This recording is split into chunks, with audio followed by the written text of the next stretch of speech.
Buenos días a todos, mi nombre es Ana María Benítez, soy abogada de profesión y estudiante de Ciencias Políticas de la Universidad de Antioquia. Les voy a contar un poco cuál es el objetivo de nosotros el día de hoy acá, quiénes somos nosotros y qué es lo que hacemos. Nosotros somos un equipo interdisciplinario, el cual a través de la gestión del ITM fue creado con el propósito de crear un observatorio de contratación con el propósito de analizar, formular, indagar y desarrollar diversos análisis de todos los temas relacionados en la transparencia en los contratos en el Distrito de Ciencia y Tecnología de Medellín. Teniendo esto claro, mi equipo se va a presentar cada uno brevemente. Mucho gusto, David Alejandro Sánchez, abogado especialista en formulación de proyectos.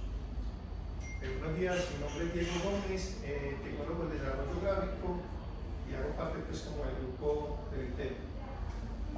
Buenos días, mi nombre es Jesús Sánchez, abogada de profesión, especialista en seguridad social. Buenos días para todos, yo soy Edwin Palacio, soy abogado, especialista en contratación estatal y actualmente cursando especialización en Derecho Administrativo. Buenos días, mi nombre es Brian Alzate, soy economista de profesión. Buenos días para todos, el nombre viejo Fernando Díaz Montoya, soy abogado especialista en contratación estatal. Bienvenidos y gracias por la asistencia. Buenos días, mi nombre es Daniela Osorno, soy abogada especialista en Derecho Empresarial. Bueno, entonces ya como para continuar con el propósito de nuestro observatorio, nosotros decidimos realizar un conversatorio que tiene como eje central el daño antijurídico y la promoción de las buenas prácticas.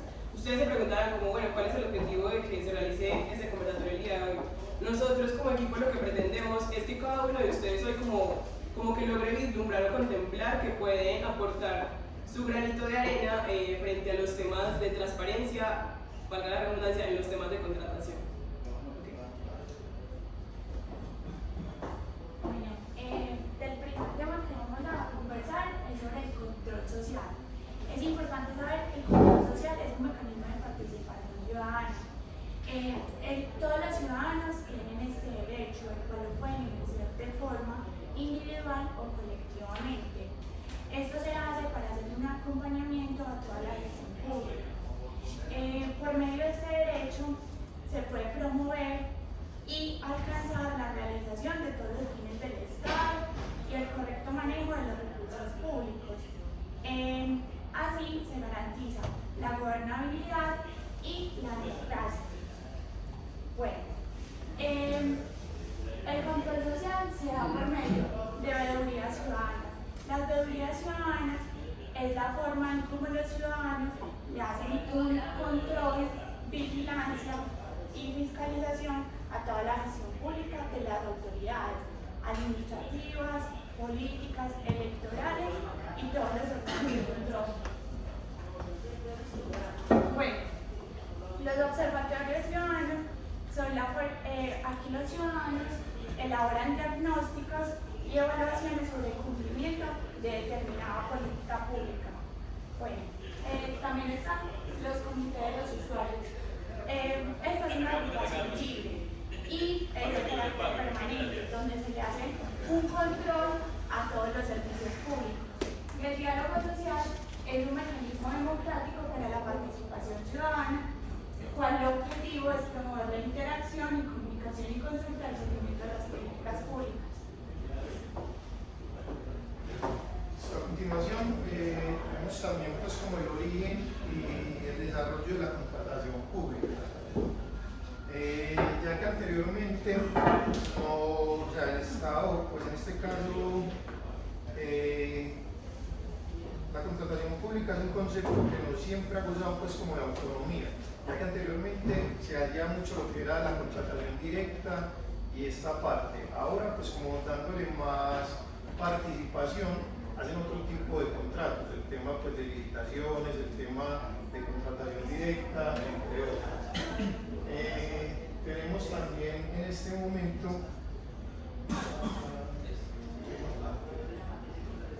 la prevención del daño antijurídico.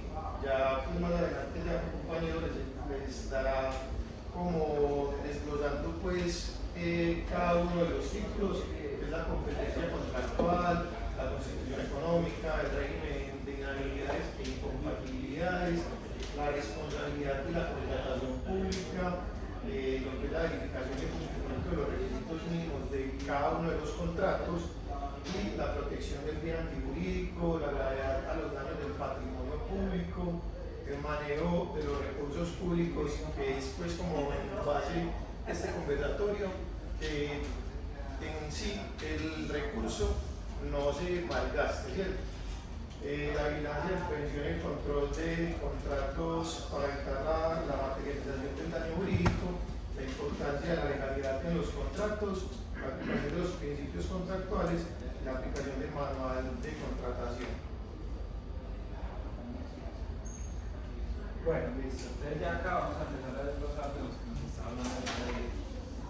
Vamos a empezar, por ejemplo, con la competencia contractual. Estos pueden ser temas muy jurídicos, pero como lo vimos al inicio, son temas de que la ciudadanía se empodere, de que realmente pueda hacer ante acciones que estén en contra del patrimonio. Muy buenos días, público. Buenos días. Buenos días. Muy buenos días. Competencia contractual, entonces acá que tenemos quiénes son realmente los competentes para ejecutar temas contractuales dentro de una administración pública, ¿cierto? Entonces acá lo definimos, entonces decimos la contratación estatal tiene como propósito la regulación de todos los procedimientos de las entidades estatales para la satisfacción y cumplimiento de los fines misionales del Estado. Todos los fines del Estado los vamos a tratar a través de un contrato, o sea, un contrato de una prestación de servicio para cumplir un objeto misional de una función de la administración. Pero también están otros temas, como por ejemplo la pavimentación de una vía, eso es un fin también del Estado y también se tiene que evaluar la competencia contractual, quién es el que realmente tiene esa competencia y cómo se debe realizar la ejecución. Tenemos la constitución económica, que es donde hablamos de todo el tema financiero y económico y la conservación de estos recursos patrimoniales del Estado. Acá hablamos de un tema muy importante que es el régimen de inhabilidades e incompatibilidades. Una inhabilidad es, ustedes en la definición pueden ver que es muy similar a la incompatibilidad, pero la inhabilidad es algo que se da previo, pongamos un ejemplo, un tema de elección popular. La inhabilidad del candidato, por ejemplo, es previa a ese nombramiento, mientras que la incompatibilidad es algo que no puede concurrir con la persona que está, por ejemplo, en ese cargo. Entonces ahí podemos ver una diferencia. Por ejemplo, una inhabilidad, no haber contratado con una entidad pública, pero una incompatibilidad es no tener una relación con alguna persona que esté dentro de la entidad. Vamos a hablar de eso. La responsabilidad de la contratación pública es muy importante, ya esos son principios. Entonces, el principio de responsabilidad exige el cumplimiento de los fines de la contratación estatal para la continua y adecuada prestación de los servicios, en este caso, por ejemplo, públicos, para el control social y de vida ciudadana. Entonces acá enunciamos que es un tema normativo que para el caso pues, no es relevante, pero fundamentamos nuestra presentación que evidentemente sí tiene un sustento jurídico, que no es algo que nosotros sacamos acá porque simplemente queremos, sino que ustedes puedan ver que sí está sustentado. Y la protección del bien jurídico es donde a través de las leyes, nosotros en este momento estamos en la asamblea, pero acá no se dan temas legislativos, acá son temas de ordenanzas que regulan simplemente unos temas regionales, locales del departamento, y acá entonces sí son temas legislativos donde el legislador lo que busca es proteger el bien jurídico. Entonces acá decimos, el legislador tipificó una serie de conductas que buscan su protección, sancionando diversos comportamientos que atenten contra la contratación estatal. Tenemos muchas leyes en protección y en temas, por ejemplo, anticorrupción. Entonces, eso es como lo que yo les quería contar. Continuando con lo que Edwin pues, nos exponía, yo sí quisiera como que recordáramos un poquito del motivo de por qué todo este montón de burocracia que al final es lo que uno ve, todo este montón de papeles, de organizaciones, de opciones, todas estas condiciones que uno cuando lo mira de lejos dice, todo eso para qué, todo eso que nadie lo conoce, todo eso que ni lo entiendo y me dicen que es necesario, que es importante, pero ahí es donde tenemos que ir un poquito más atrás. Recordemos cuando estaba en aquella época feudal, por ejemplo, que estaba el rey, los señores, los vasallos y por allá más abajo los granjeros. ¿Qué pasaba? El rey decía, necesito impuestos. Pasaba a los señores feudales, los pequeños feudales pedían un poquito más para ellos. Pasaba a los vasallos, pedían otro poquito más para ellos. Entonces terminaba siendo una escala en el cual cada uno de los límites tenía que sacar un extra que desde la administración principal nunca se pidió. Y todo esto que iba a ser un vasallo, decirle al señor feudal, me subiste los impuestos, que él iba a pasar. Y le iban a acabar con la vida mínimo, o de una vez le quitaban las tierras y quedaba nada. Y lo mismo los señores feudales, que se veían tan poderosos, pero aún así, vaya que le hicieran un reclamo al rey. Entonces quedaba toda esta estructura que se diluía dentro de la falta de posibilidades intelectuales que se tenían en la fecha. ¿Qué es lo que se empezó a generar a partir de eso durante décadas, durante siglos, incluso milenios? Que se empezó a crear un montón de estructuras para que todo el mundo, hoy en día, que somos iguales ante la ley, podamos ejercer esa presión cuando vemos este tipo de situaciones.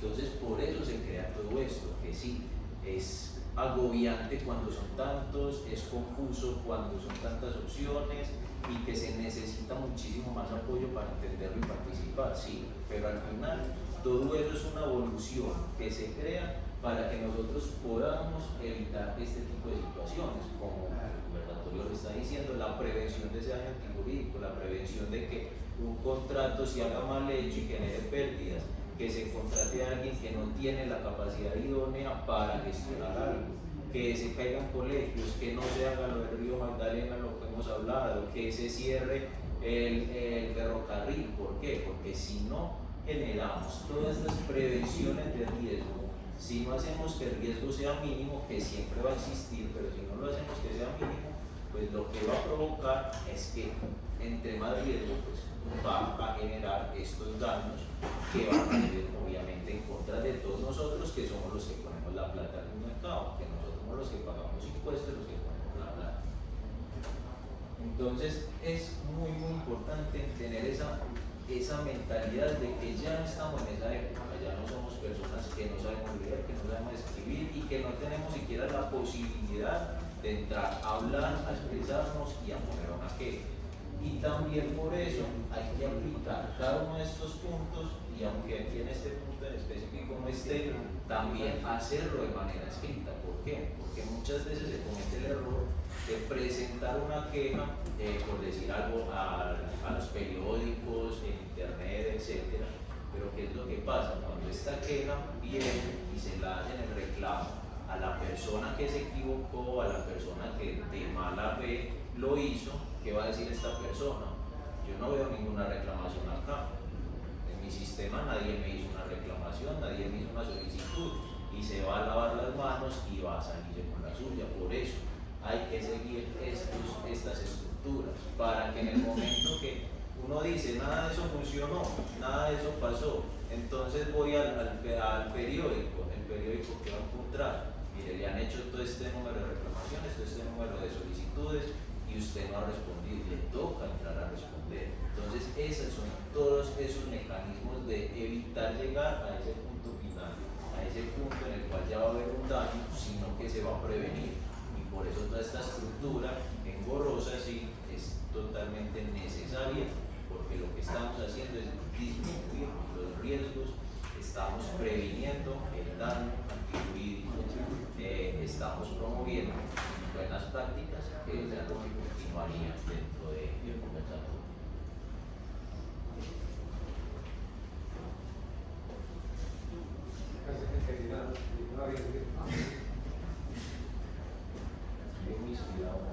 Es demasiado evidente.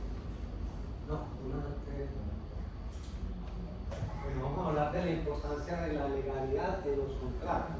Pero vamos a ver literal, aunque no sé si ustedes ven de dice, las entidades públicas deben realizar la contratación estatal de acuerdo a todas las normas y los procedimientos reglamentados. Estas normas y reglamentos aparecen en la ley 80 de 1993, donde establecen los parámetros legales tanto de los contratistas como de los contratantes. En este caso, las entidades públicas tienen que tener un pliego de condiciones para presentar unas propuestas que tienen que cumplir con la totalidad de la legalidad que se exige, para darle un marco de transparencia, legalidad y de buen manejo del recurso público, que en este caso sale de los impuestos que nosotros como congéneres pagamos aquí en este país, ¿cierto?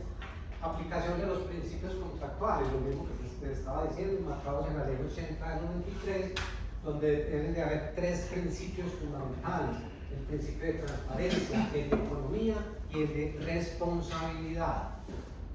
También están enmarcados en la ley 1150/2007, donde introduce medidas para la eficiencia, la transparencia y dicta otras disposiciones generales sobre la contratación con recursos públicos.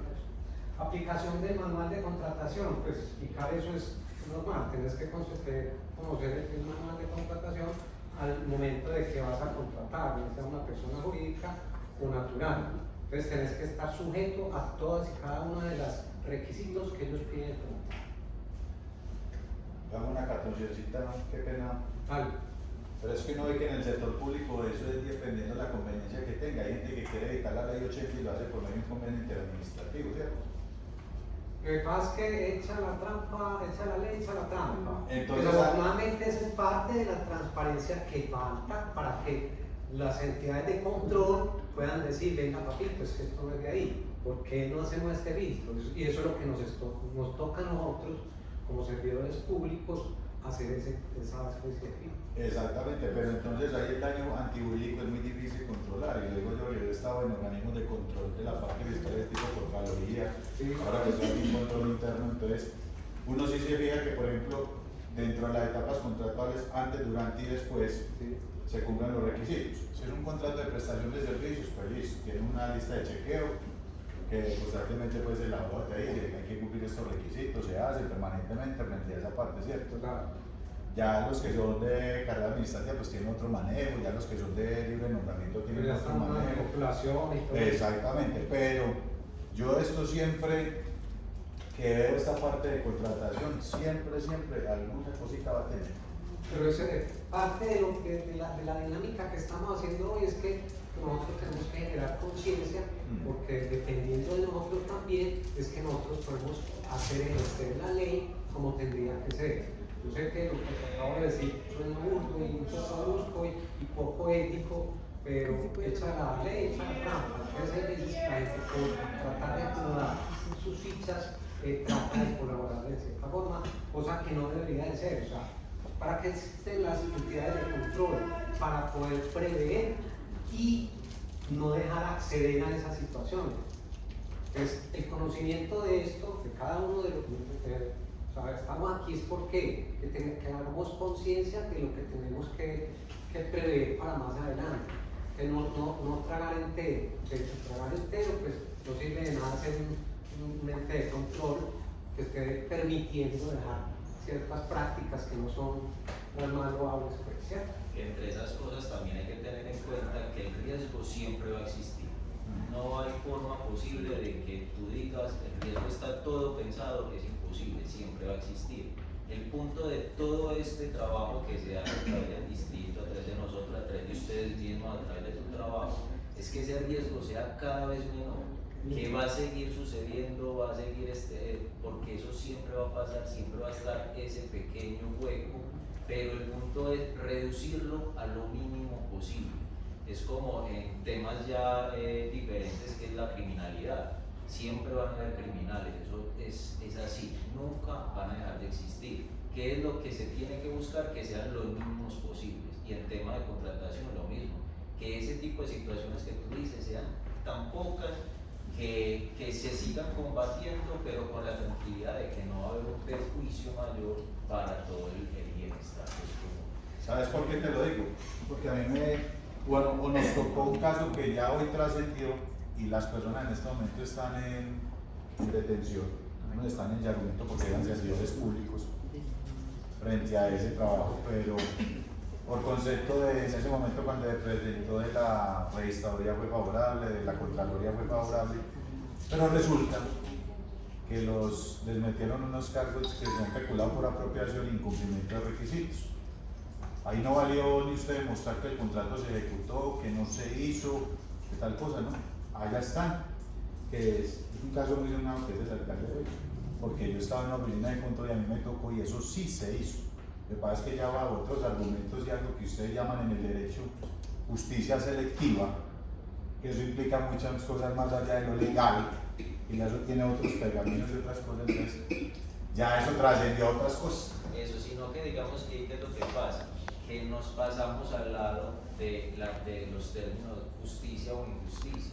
Entonces, claro, cuando uno ya pasa ese término, uno puede decir injusto porque se cumplió, pero por eso la ley, aunque por allá en temas de principialística te diga que justicia y no sé qué cosas bonitas, la ley en realidad no busca justicia, sino cumplimiento de esos requisitos para disminuir ese riesgo, ese daño, porque en realidad la ley no busca impartir justicia, porque la justicia es un término subjetivo. Entonces pasa este tipo de situaciones. Al buen saber y entender uno puede decir injusto porque cumplió, pero la ley ¿qué te va a decir? Pero es que igual me violaste mis reglas.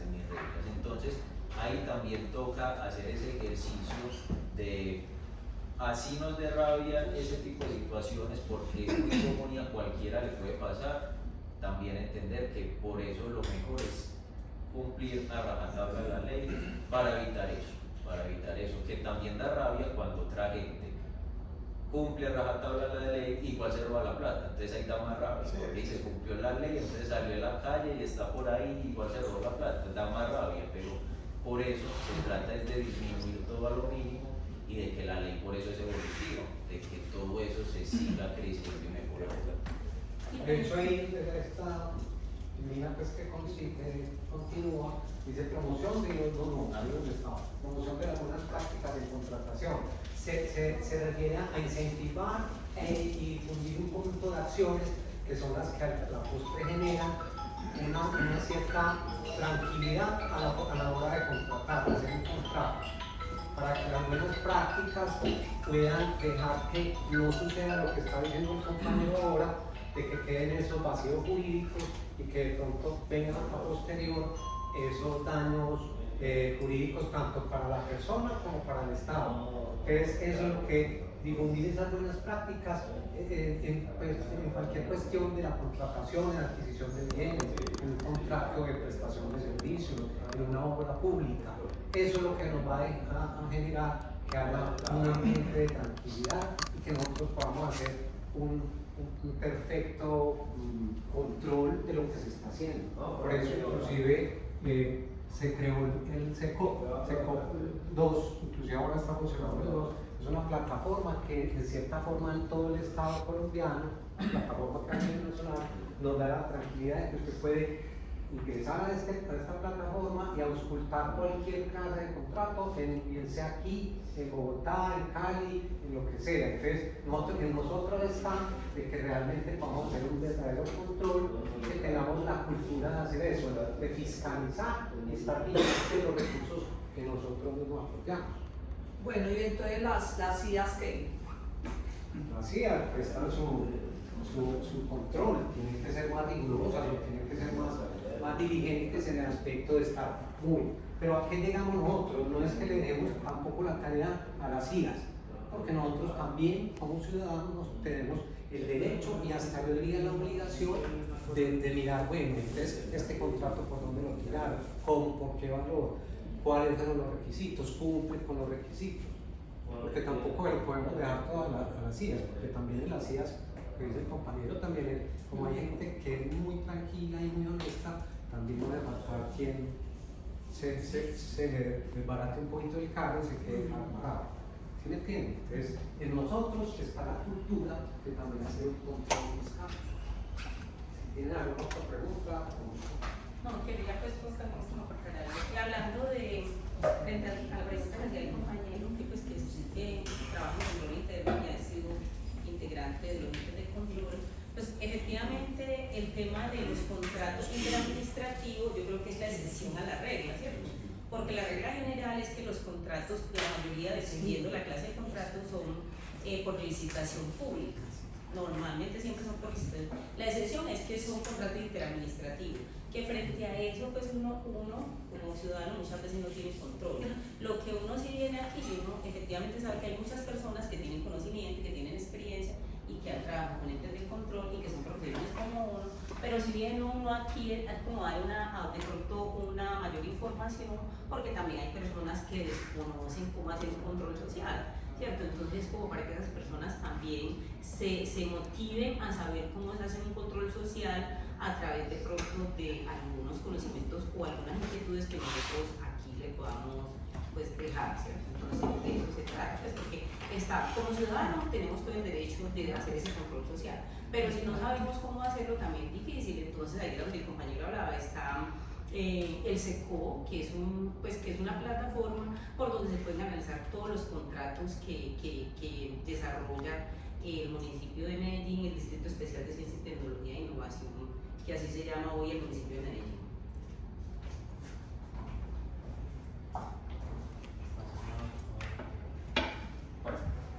Yo les voy a hablar sobre el objetivo de los contratos, ¿cierto?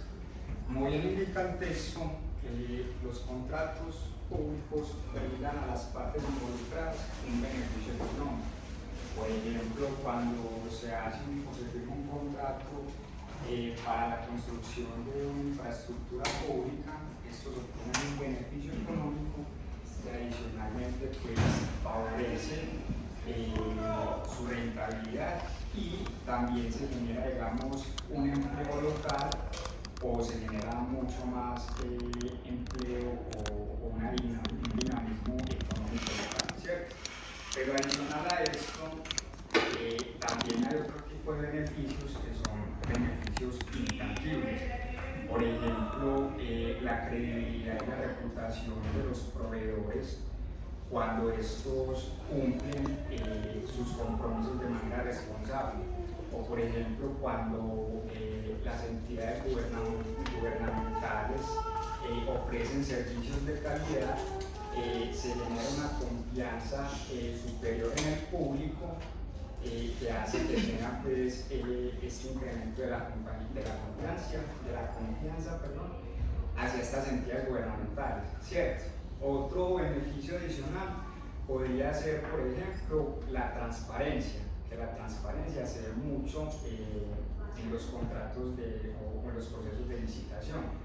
Cuando se da un proceso de licitación se intenta disminuir la corrupción y la toma objetiva de decisiones según la necesidad pues, del caso, ¿cierto?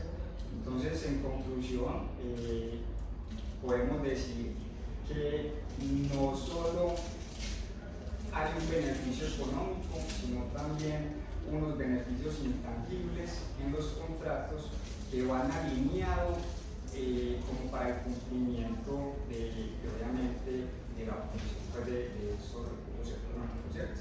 Pero todo esto va integrado pues, con estos beneficios intangibles.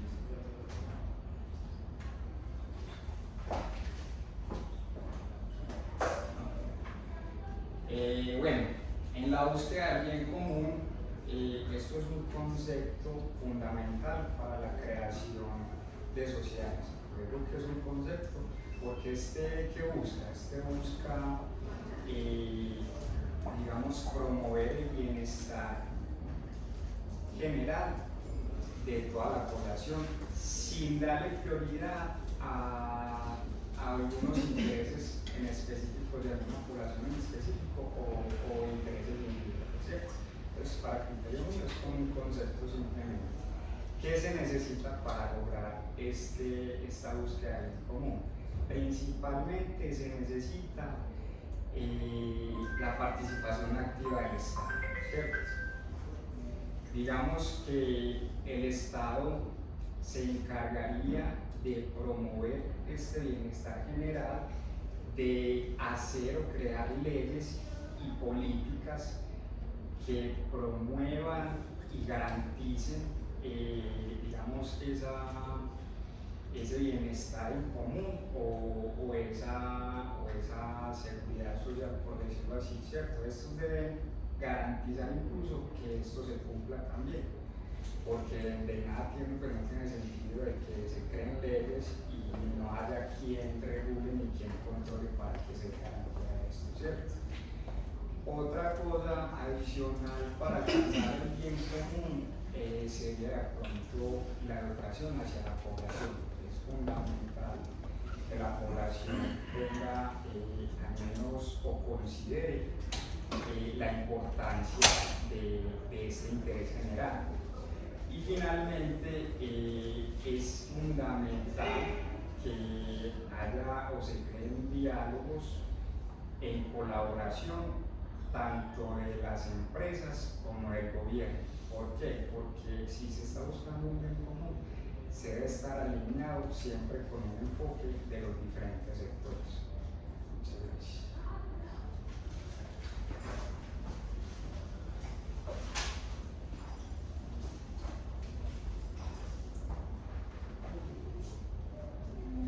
Les voy a hablar sobre el reconocimiento del otro como acto de cotidianidad. Y se refiere a la práctica ética de llevar a cabo acciones y decisiones que son éticas, responsables y beneficiosas para uno mismo y para los demás. Implica un actuar de manera consciente y considerada en las situaciones cotidianas. A lo que se refiere este título es de que efectivamente los principios de la contratación están consagrados en la ley, en la Constitución, ¿cierto? Entonces, todos los que vayan a desarrollar contratos, en este caso, como nosotros estamos haciendo un conversatorio de transparencia a la contratación en el Distrito Especial de Ciencia y Tecnología de Medellín, entonces nos estamos refiriendo a toda la contratación que se haga. El ejecutor principal de todo el desarrollo pues, de los proyectos y los contratos es el alcalde. ¿En cabeza de quién? De las personas que contratan. En este caso, todo lo que se haga tiene que estar sometido pues, a las normas, a unos principios como son la responsabilidad. El principio de responsabilidad implica actuar de manera responsable, garantizando que esos recursos no se vayan de pronto a desvirtuar y que posiblemente la contratación que se haga finalmente sí se ejecute y no termine pues, como muchas veces pasa con un elefante blanco. También tenemos dentro de esta cotidianidad y buen actuar el principio de la responsabilidad, de la empatía, que ya sabemos que la empatía significa ponerse en el lugar de otro frente a situaciones a veces muy difíciles, como muchas veces vemos que en los temas de los contratos se juzga muchas veces sin conocer de pronto la profundidad o el contexto o por qué de pronto no se ha desarrollado una obra y terminamos señalando a dedo pero sin profundizar por qué nos han hecho las cosas. Tenemos también el principio de la ética, que todo profesional y todo servidor público tiene que estar enmarcado en esa ética.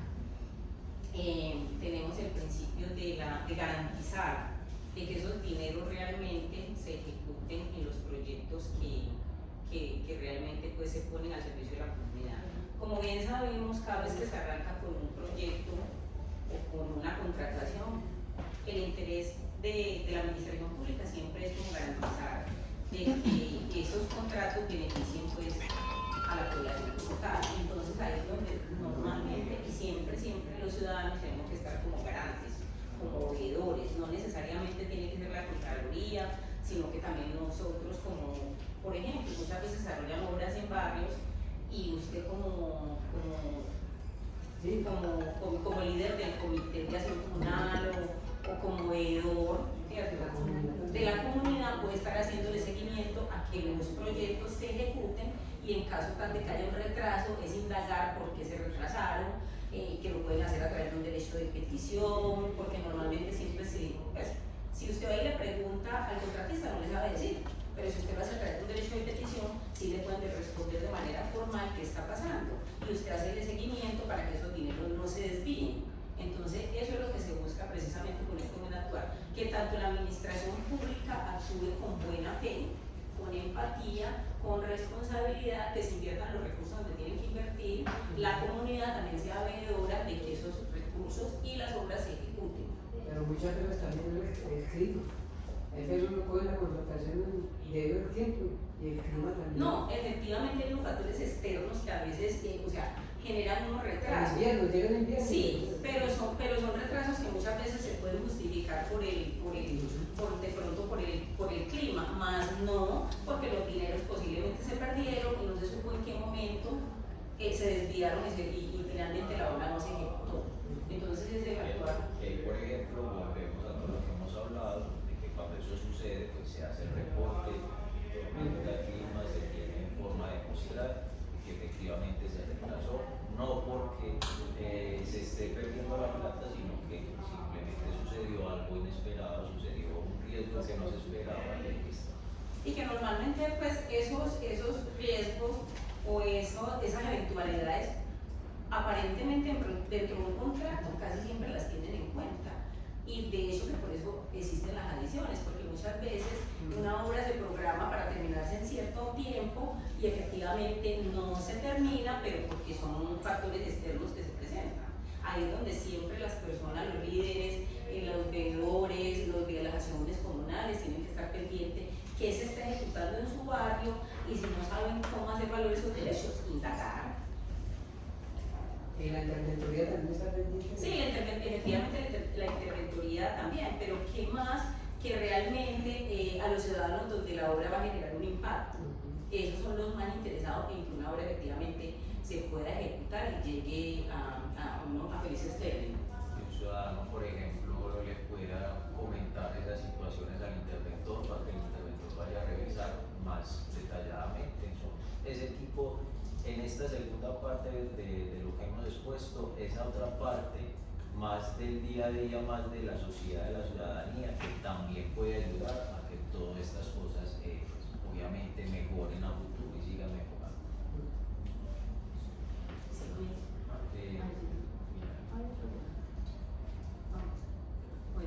Bueno, muchísimas gracias pues por estar aquí compartiendo, de pronto aquí escuchando pues como esto. Posiblemente habrá gente que tiene conocimiento, habrá otros que de pronto aquí los orientamos como para que se integren como más a saber qué pasa en sus comunidades y hacerle seguimiento a los contratos que se presentan. También nos gustaría en esta parte final, pues ya hemos conversado con varios, si alguno quiere también darnos su conocimiento sobre el tema, lo que comprende, lo que le gustaría a futuro, si de pronto quieren en este espaciecito comentarnos para que lo conversemos también. Una inquietud con respecto a la contratación de obras de los municipios, si la está realizando la alcaldía, está realizando una obra, también nosotros como ciudadanos estar pendientes que se reúnen las acciones comunales y los presidentes están haciendo, ¿cómo es que es? Ay, se me iba a decir la palabra. Se están adjudicando esa obra. O sea, usted como alcaldesa mandó a hacer unas obras en todo el municipio y casualmente en el barrio, entonces el presidente reunió y dijo, eso lo mandé a hacer yo. Entonces ahí tendría que irse uno a dónde, a la alcaldía o a donde sea. Sí, ustedes, lo que pasa es que cuando necesariamente se va a hacer una obra en un municipio, ¿qué se hace? Se tiene que socializar con la comunidad que le va a impactar esa obra. Posiblemente habrán obras que la gente no se da por enterado por el tema laboral, porque entonces cuando hay una reunión son muy pocos los que están disponibles a asistir a la reunión por su tema familiar, temas laborales, y a veces no se enteran qué pasa en el barrio. Entonces lo ideal es que los presidentes de las acciones comunales citen a la comunidad, obviamente que a través del alcalde o de la entidad que vaya a desarrollar la obra, citen a la comunidad y la socialicen, porque como son obras que de alguna manera pueden impactar o positivo o negativamente en la medida en que todos se beneficien, pero negativamente es cuando muchas veces hay una obra de infraestructura, por ejemplo, implica que hay que expropiar a ciertas personas que viven allí. Entonces, a unas personas las va a afectar positivamente y a otras negativamente, porque si usted lleva 20 años viviendo en el mismo sector con los mismos vecinos, al expropiarla ya usted tiene que cambiar de lugar. Entonces, ahí es donde están los veedores o los líderes sociales de hacer precisamente esa socialización con todo el mundo, ¿cierto? Y si usted, por ejemplo, hay una obra en su barrio y ustedes conocen, y normalmente siempre las entidades cuando van a ejecutar obras, ¿qué hacen? Pegan una valla donde dicen quién es el contratista, el contratante, los dineros que se van a invertir, qué impacto va a generar la obra, qué construcción van a hacer, a qué número de personas van a beneficiar. Entonces normalmente, y ahí siempre el número del contrato, entonces usted ahí que, o sea, usted tiene toda la información para posiblemente si tiene duda y no sabe de qué se trata o quiere mayor claridad, acudir a la entidad para que la entidad, a través de un derecho de petición, que usted lo puede hacer como cualquier ciudadano, le pueda dar una respuesta. Y si en un caso tal usted escribe y no le da una respuesta, para eso existe la acción de tutela. Listo, no me respondieron y pasaron los 15 días hábiles, entonces yo pongo una tutela porque yo tengo derecho como ciudadano a conocer qué impacto va a generar una obra en mi comunidad, o desconozco realmente qué es lo que van a hacer o no estoy comprendiendo. Entonces para eso está. Sí, yo digo lo de las aceras, porque tanto aquí en Medellín como en Envigado y de pronto en otros municipios, en las aceras hicieron lo de la inclusión para los videntes, Sí. los discapacitados. Entonces el presidente de la Acción Comunal hizo reunión y dijo que él fue el que mandó, o sea, se adjudicó él esa obra y eso es del municipio, eso no es de él. Efectivamente, porque es que el presidente de la Acción Comunal no tiene dinero, entonces Por los que eso. tienen que salir del municipio, del presupuesto de participación ciudadana, o bueno, donde lo saque el municipio para aplicarlo a esa obra. Sí, yo también conocí de que efectivamente, y no sé ustedes quién la estaba realizando, si escuché que el presidente Muchas veces me dice el presidente del barrio, No, el contrato en el caso que yo hice un contrato de 4.000 millones de pesos con el EPM, 4 contratos de 1.000 millones de pesos, 12 cuadras de arreglo, o sea, lo que es la relación del barrio. Y la Acción Comunal, yo como representante de la, yo ejecuté el contrato. Entonces, ¿cómo van a hacer otro que yo hice? Si yo que lo hice. Pero sí puedo decir, yo hice el contrato de AEA. Y eso es muy Es posible que me haga otra persona, no, yo vi que lo hice. No. Voy a llegar a un político a decir que hizo eso. Claro, y es muy importante en ese tipo de situaciones que son ya muy políticas, también aprovechar todas estas herramientas. ¿Por qué? Porque es muy fácil ir a decir al presidente de la Acción Comunal que se está adjudicando algo que evidentemente no es de él, mostrarle todo el contrato, mostrarle toda la información y decirle, ¿y usted dónde aparece acá? Y siempre se hace una organización, siempre, desde el punto de cabeza, la organización del barrio, la comunidad comunal, No, perdón, eso le va a hacer. Yo lo que quiero interpretar en esta forma es que pues, todos tenemos formas peculiares de hablar, pero yo entendiendo pues, lo que dice la señora, ellos no es que digan que yo lo hice, no, ellos hicieron el trámite ante la parte gubernamental, haciendo ver que se necesitaba esa obra pública.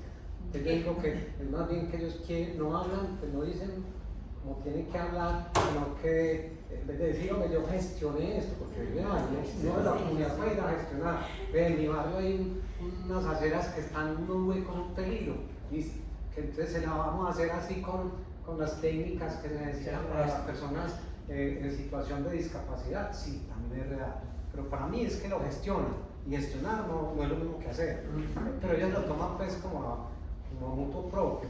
Lo que pasa es que una cosa es porque cuando yo digo yo hice, es como si el presupuesto saliera propio, pero usted en este caso lo que hizo fue ejecutar la obra porque pudieron contratar a cualquiera, pero en este caso lo contrataron a usted para que ejecutara la obra. Entonces usted la desarrolló, pero el presupuesto efectivamente no fue suyo. Entonces a eso es que ella se refiere cuando ella dice que es que el presidente se la adjudica a ella. No, efectivamente estos dineros salieron de tal entidad o el son dineros públicos, pero efectivamente me contrataron a mí como presidente de Acción Comunal para ejecutar esa obra. Eso es a lo que hay que darle claridad a la gente, porque ella dice, se la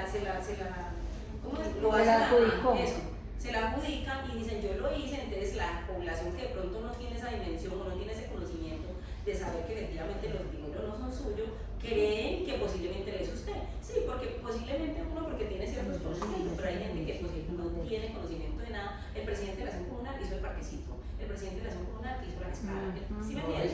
Entonces, exacto, entonces eso, pero cuando yo lo hice, entonces yo lo gestioné, o a mí me contrataron, pero así como me contrataron a mí, pudieron contratar a cualquier otra persona para desarrollar la obra con el presupuesto participativo o con el presupuesto que la alcaldía destinó para esta obra. Muchísimas gracias por asistir.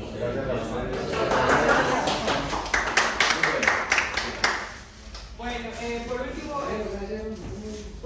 de pronto a 2 o 3 personas me podrían colaborar con una entrevista de satisfacción sobre el conversatorio. No es obligatorio, pero serviría mucha experiencia, tal vez en las mejoras.